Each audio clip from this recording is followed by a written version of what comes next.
Bom dia, pessoal! Vamos então dar continuidade à nossa disciplina de Introdução à Ciência do Solo. Lembrando que nós já estudamos a origem do universo, formação e estrutura do planeta Terra e a teoria da tectônica de placas. Então, hoje nós vamos iniciar nossos estudos em mineralogia. A aula de hoje é uma introdução sobre minerais, que são as unidades constituintes das rochas. Bom, então eu espero que ao final dessa aula vocês tenham compreendido o que é um mineral, como os elementos químicos eles se organizam para formarem os minerais e quais são os processos de formação dos minerais na natureza. Bom, então antes de iniciarmos nossos estudos em minerais, vamos relembrar que nós estudamos como que se formaram os átomos dos primeiros elementos químicos. Após o Big Bang, com a expansão e o esfriamento do universo, surgiram então os átomos daqueles elementos mais leves, principalmente hidrogênio e hélio, e um pouquinho de lítio e berilo. Os demais elementos químicos foram sintetizados no interior das estrelas ou a partir de explosões de supernovas, um processo conhecido como nucleossíntese. Bom, os elementos químicos eles se unem, eles se ligam entre si para formarem os compostos químicos. Por exemplo, a água é um composto químico formado por 2 átomos de hidrogênio e um átomo de oxigênio, assim como o gás carbônico é um composto químico formado por um átomo de carbono e 2 átomos de oxigênio. Então, da mesma forma, os minerais também são compostos químicos. Alguns minerais são formados por um único elemento químico, mas a grande maioria é formado por um conjunto de elementos químicos. O agrupamento de minerais formam as rochas, e as rochas, uma vez expostas aqui na superfície terrestre, elas vão sofrer um processo chamado de intemperismo, que nós vamos estudar muito bem ao longo dessa disciplina, dando origem assim aos solos, que é o nosso objeto de estudo. Bom, então por que é importante a gente estudar os minerais? Primeiro porque grande parte dos nutrientes que são essenciais para a nossa vida, eles estão confinados ali na estrutura dos minerais. E eles só vão ficar disponíveis, para que as plantas absorvam esses nutrientes e assim alimente nós e os animais, graças a esse processo de intemperismo que vai transformar os minerais e as rochas em solos. E também porque o tipo de rocha e o tipo de mineral que vai ser transformado em solo, associado a outros processos de formação, como o clima, por exemplo, vão influenciar em uma série de propriedades do solo. Por exemplo, se nós vamos ter um solo mais raso ou mais profundo, mais arenoso ou mais argiloso, um solo mais fértil ou um solo mais pobre. Por isso é importante, então, que a gente compreenda essa parte da mineralogia para que a gente consiga compreender a evolução aí da nossa disciplina. Bom, aqui só a título de curiosidade, eu coloquei um link, caso vocês queiram acessar, uma tabela periódica, onde para cada elemento químico tem um exemplo de um mineral que contém esse elemento. Então, vamos lembrar rapidamente a composição química da crosta terrestre que a gente estudou. Do total de 118 elementos químicos que a gente tem na tabela periódica, desses 118, 92 são elementos formados naturalmente, apenas 8 elementos eles ocupam 99% da crosta terrestre, com destaque para o oxigênio, que ocupa 46% da crosta, e para o silício, que ocupa 28% da crosta terrestre, seguidos aí do alumínio, do ferro, do magnésio, cálcio, potássio, sódio, e os outros elementos químicos ocupam um percentual aí inferior a 1% da crosta terrestre. Então, por que é importante a gente saber isso? Porque existem milhares de minerais, Acho que cerca de 4.000 minerais já identificados aqui no planeta Terra. Mas somente em torno de 30 minerais são os mais comuns, porque eles são o resultado da combinação desses elementos principais que compõem a nossa crosta terrestre. A gente viu, que o silício e o oxigênio eles são os elementos mais abundantes na crosta e justamente por isso 90% dos minerais existentes eles são silicatos. Silicatos são compostos de silício e de oxigênio. E os outros 10% são os minerais não silicatados, que são minerais compostos, né, por outros elementos químicos que não são o silício e o oxigênio. Bom, então vamos entender qual que é o conceito de mineral. A definição de mineral é a seguinte: são sólidos de ocorrência natural, de origem inorgânica, estrutura cristalina e composição química definida. A gente vai analisar aí cada um desses critérios, né, que definem o que é um mineral. Sempre lembrando que os minerais formam as rochas e os solos, que é o objeto de estudo da nossa disciplina. Bom, o primeiro critério, então, para definir um mineral é que ele seja uma substância sólida. Então, a gente já exclui, né, todas aquelas substâncias líquidas ou gasosas. O próximo critério é o de ocorrência natural. Então, os minerais eles são formados naturalmente, né, espontaneamente na natureza e não por processos artificiais. Então, por exemplo, um cristal de gelo da neve é considerado um mineral, é um sólido de ocorrência natural, mas um cristal de gelo feito no freezer da nossa casa, apesar de ser um sólido, não é um mineral porque não apresenta ocorrência natural. Ele é feito de forma artificial. Assim como um diamante natural é um mineral, porém um diamante feito em laboratório, ou seja, um diamante sintético, não é considerado um mineral. Os minerais eles são formados por processos de origem inorgânica, ou seja, sem a influência de seres vivos. Então, excluem todas aquelas substâncias que são compostos orgânicos, ou seja, aquelas que contêm carbono. Então, substâncias puramente biogênicas, como a pérola, o âmbar, os recifes de corais e o carvão, que são formados pela influência de seres vivos, eles não são minerais, eles são chamados de mineraloides. Próximo critério é que os minerais eles possuem uma composição química definida. Isso significa que um mineral ele pode ser expresso por uma fórmula química, como a gente pode ver os exemplos da apatita, da olivina e do quartzo. Alguns minerais eles têm uma composição química muito simples, que é dada por átomos de um mesmo elemento químico. Eles são chamados de elementos nativos, que é o caso do ouro, do enxofre, da prata. Mas a grande maioria dos minerais é formada por compostos químicos, ou seja, pela combinação de diferentes elementos químicos. Nesse caso, a composição ela pode ser fixa ou variável dentro de certos limites. No quartzo, por exemplo, um átomo de silício ele se combina com 2 átomos de oxigênio e essa proporção é sempre fixa, independente do ambiente geológico que o quartzo se forme, assim como para o mineral halita. Ela sempre é composta por um átomo na proporção de um átomo de sódio para um átomo de cloro.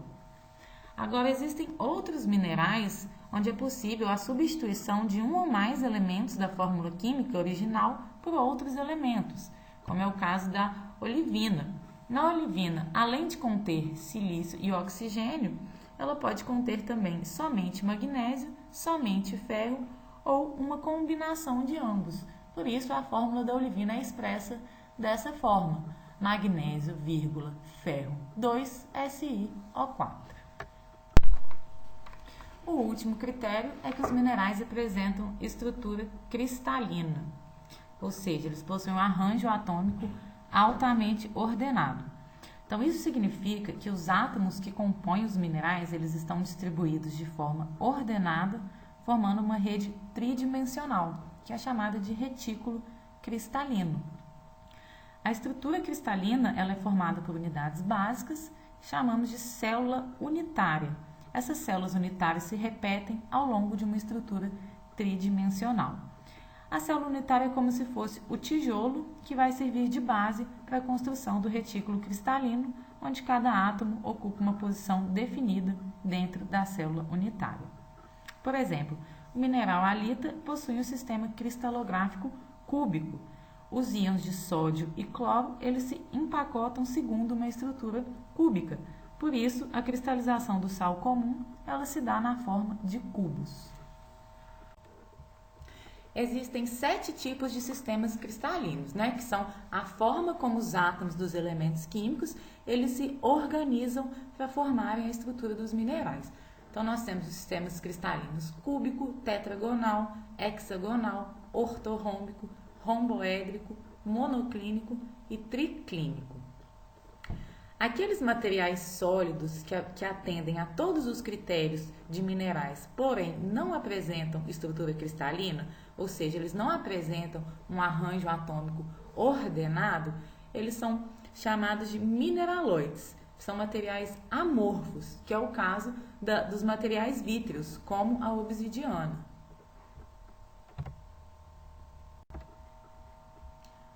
O que torna cada mineral único é a composição química e a estrutura cristalina. Alguns minerais eles possuem a mesma composição química, que é o caso do diamante e da grafita, compostos unicamente por carbono, porém apresentam diferenças estruturais, diferenças no arranjo atômico interno dos átomos. E essa diferença é em função das condições de formação desses minerais. Apesar de serem ambos compostos por carbono, eles possuem propriedades completamente distintas em função da sua estrutura cristalina. A gente vai entender isso um pouco melhor quando começarmos a falar agora sobre as ligações químicas nos minerais.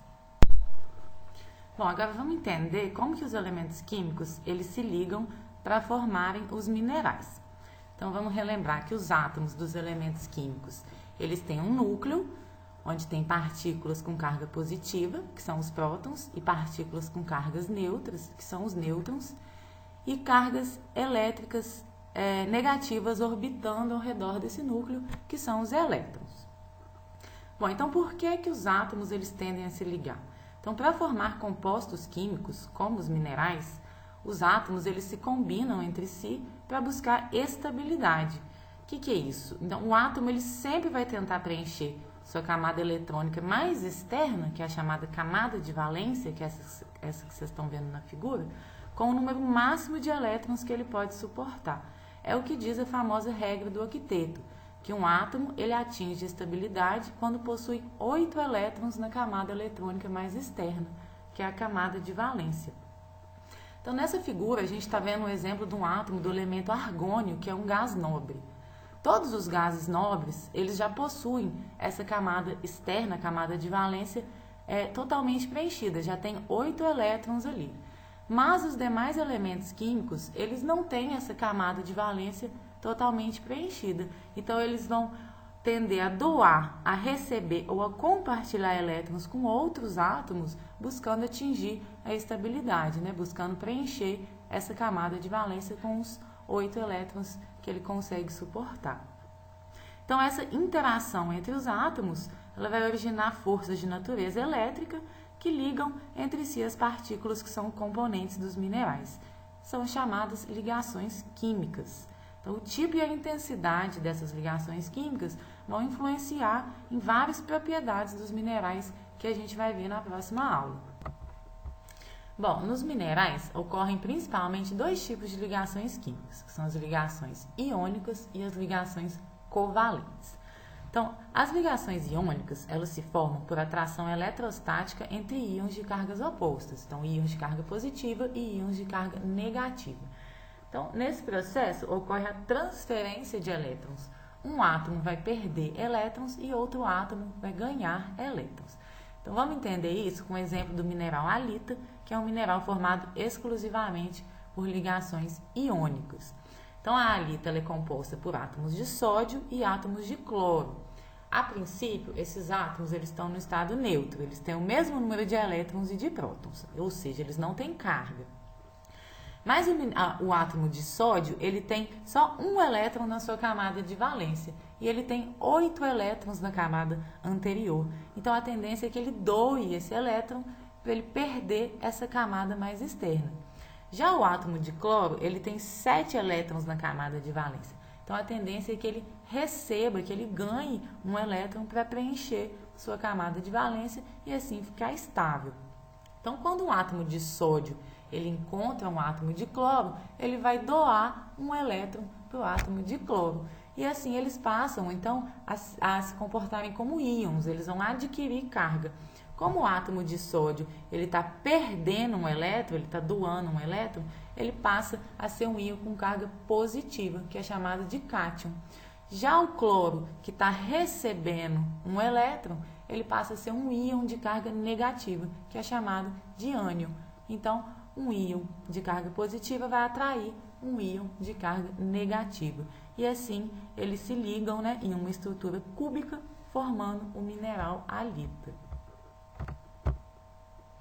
As ligações iônicas, então, elas são a forma mais simples de ligação química, se formam por atração eletrostática em um processo onde ocorre a transferência de elétrons, e quanto mais longe esses íons que estão transferindo elétrons estiverem, mais fraca é a ligação. Quanto mais próximos os íons estiverem, mais forte a ligação. Assim como quanto maior o número de elétrons transferidos, mais forte também é essa ligação. Então, cerca de 90% dos minerais, eles são compostos essencialmente por ligações iônicas.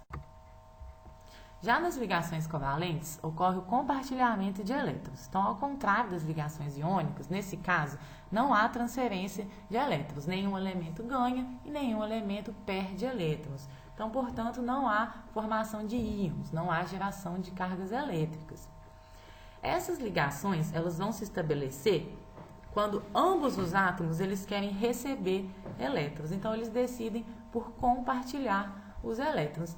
Dessa forma, os elétrons eles passam a fazer parte simultaneamente da camada de valência de dois átomos. Geralmente, essas ligações elas são mais fortes que as ligações iônicas.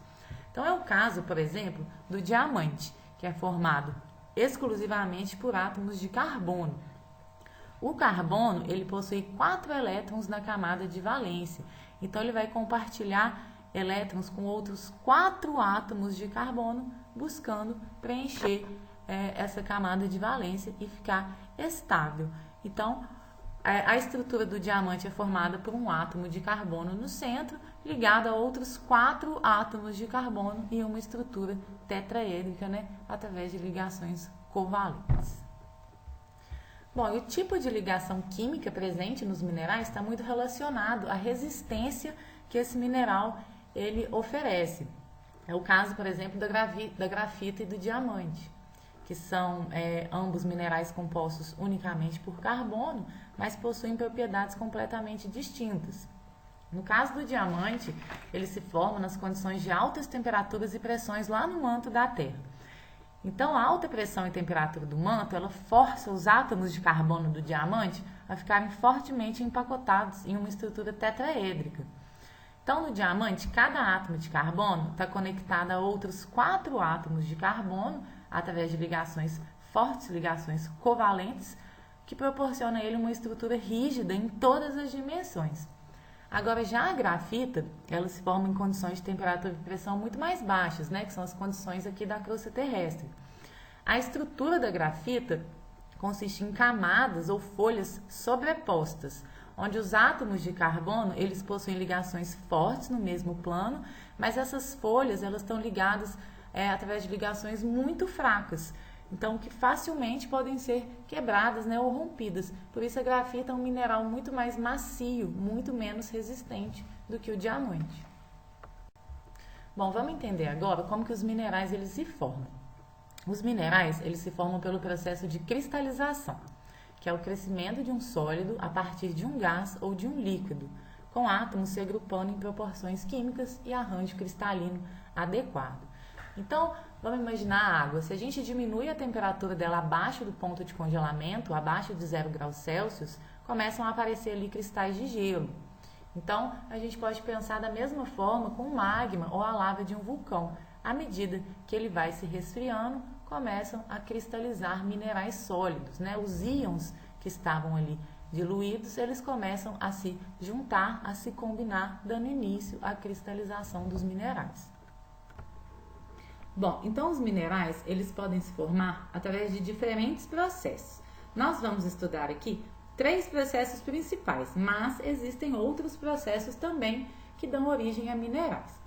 Um deles é a cristalização a partir do magma, E existem também a precipitação a partir de soluções saturadas e a reação entre minerais no estado sólido.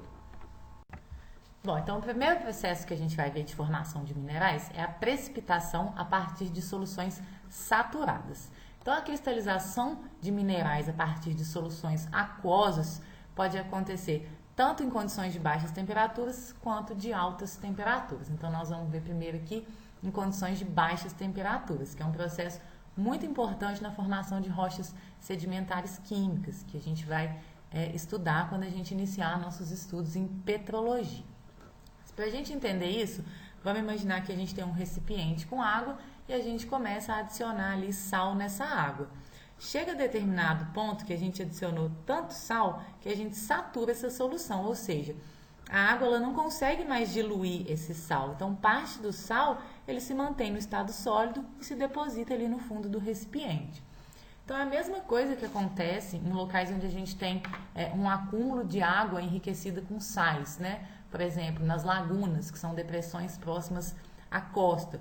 Então, aquela água do mar, muito rica em sais, à medida que ela começa a evaporar, aquela solução ali vai ficando cada vez mais concentrada de sal. Até que chega a determinado momento que o sal precipita, né? Os íons que antes estavam ali dissolvidos na água, eles começam agora a se combinar, iniciando a cristalização dos minerais, né? Como se os íons, eles abandonassem a solução sob a forma de cristais, né? Agora eles têm a forma sólida. Então é assim que se formam depósitos do mineral halita, que é o nosso sal de cozinha.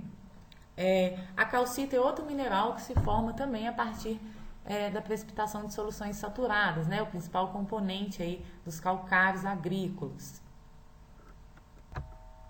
Os minerais também podem se formar pela precipitação a partir de soluções aquosas quentes. Então, por exemplo, um corpo d'água subterrâneo ou água do mar, quando entra em contato com uma intrusão magmática, elas se misturam, então essa água ela fica quente, né, e enriquecida com elementos químicos que estavam presentes ali nesse magma, e essa água, quando ela entra em contato com uma rocha, ela vai dissolver alguns minerais que estavam presentes ali. À medida que essa solução vai esfriando, esses minerais eles vão se reprecipitando, né? Os íons que estavam ali dissolvidos, eles se recombinam e formam outros minerais. Então é comum essas soluções aquosas percolarem pelas fraturas de rochas, formando os chamados veios hidrotermais. Elas vão depositando nessas fraturas, né, à medida que esfria, minerais que vão se precipitando, muitas vezes minerais diferentes daqueles encontrados na rocha original. Um outro processo de formação é a reação entre minerais no estado sólido, condicionada a variações de pressão e temperatura. Então é muito comum que esse processo ocorra nos locais que a gente tem encontro de placas tectônicas. O choque de placas tectônicas provoca modificações nas condições de temperatura e de pressão. Então, os minerais das rochas que estão nessas zonas de contato, eles ficam estáveis e eles tendem a se recristalizar, buscando formas mais estáveis no novo ambiente. Então, nesse processo, não ocorre fusão nem dissolução do mineral original, apenas um rearranjo da sua estrutura cristalina. Então, é muito importante no processo de metamorfismo que nós vamos estudar ao longo do nosso curso. O terceiro e último processo de formação dos minerais que nós vamos ver é a cristalização a partir do magma. Então, à medida que o magma ou a lava vai se resfriando, vai havendo a cristalização dos diferentes minerais. Bom, essa cristalização, ela obedece uma sequência que é determinada pela temperatura e pela composição do magma, que é conhecida como série de reações de Bowen, que a gente está vendo aí nessa figura. Então, aqueles minerais que são mais estáveis a altas temperaturas, eles se cristalizam primeiro, que é o caso da olivina, que se cristaliza em magmas com temperaturas muito altas e ricos em determinados elementos químicos. À medida que a temperatura do magma vai diminuindo, os outros minerais eles vão se cristalizando, até chegar no quartzo, que é o último mineral que se cristaliza em magmas com temperaturas mais baixas e mais pobres em determinados elementos químicos. Então, observem que os minerais que se cristalizam primeiro, eles possuem um número maior de ligações iônicas, enquanto aqueles que se cristalizam por último, como o quartzo, possuem um número maior de ligações covalentes. Portanto, rochas que são compostas por esses minerais que se cristalizam primeiro, que têm mais ligações iônicas, elas se alteram, se transformam com muito mais facilidade em solos pelo processo de intemperismo do que rochas que contêm minerais como o quartzo, que possuem um número maior de ligações covalentes e, portanto, é mais resistente a sofrerem essas alterações. A gente vai entender isso melhor quando estudarmos as rochas ígneas, que são aquelas rochas formadas a partir do magma ou da lava dos vulcões. Bom, então para fechar essa aula, vamos ver como que um mineral ele se cristaliza. Quando o resfriamento do magma ou da lava ele é lento e quando há espaço adequado para que os minerais cresçam, então formam-se minerais grandes com faces cristalinas bem definidas. Então, a maioria dos cristais grandes, eles formam-se em espaços abertos nas rochas, como fraturas e cavidades. Mas é muito comum que a cristalização ela ocorra de forma muito rápida ou que não haja espaço suficiente para o crescimento dos cristais. Então, eles acabam crescendo uns sobre os outros e se juntando, formando uma massa sólida de partículas cristalinas chamadas grãos. Então, nesse caso, quando a gente observa uma rocha, composta de minerais que se cristalizavam muito rápido, a gente não consegue distinguir faces cristalinas, nem visualizá-los facilmente a olho nu, porque esses cristais eles tiveram pouco tempo ou pouco espaço para crescerem. Em outros casos, quando a solidificação ela é extremamente rápida nesse resfriamento, então o produto final ele não apresenta uma estrutura cristalina, um arranjo atômico interno ordenado. Então esses materiais eles não são considerados minerais, e sim mineraloides, que são os materiais vítreos, como a obsidiana, que a gente já falou aí nos slides anteriores. Bom, então é isso. Obrigada a todos pela atenção, espero que vocês tenham gostado da aula. Na próxima aula nós vamos falar sobre propriedades diagnósticas dos minerais. Qualquer dúvida que vocês tiverem, podem me enviar um e-mail que eu estou à disposição. Tchauzinho!